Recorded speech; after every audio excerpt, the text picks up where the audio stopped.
Late last month, the World Health Organization declared a global health emergency over the growing numbers of monkeypox cases. Figures in Ohio and Pennsylvania have been much lower than other states. As First News senior reporter Jerry Ricciuti tells us, experts are still taking steps to control the spread.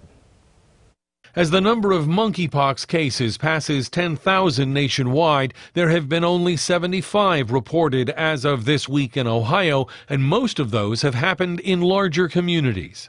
It's important to emphasize that monkeypox is not spread like COVID-19 spreads. Experts with the Ohio Department of Health say the vast majority of monkeypox cases have involved patients who've had intimate contact, including sex, with others who already have the disease, which often involves a rash that can resemble blisters. It's important to recognize that anyone can be infected with monkeypox if they have close contact with someone who has monkeypox. At this point, vaccines have been in short supply in states like Ohio with very few cases, but officials say the state is working to obtain more medications.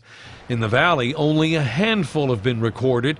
Mercy Health's Dr. James Kravick has advice for those who may be worried. Check with your physician.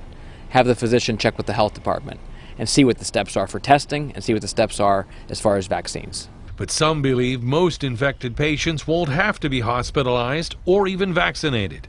I think it's important for people to understand that most people who do get monkeypox will not need any type of treatment. It's basically supportive care. Experts say most will need to self-isolate until their symptoms, including the rash, are gone.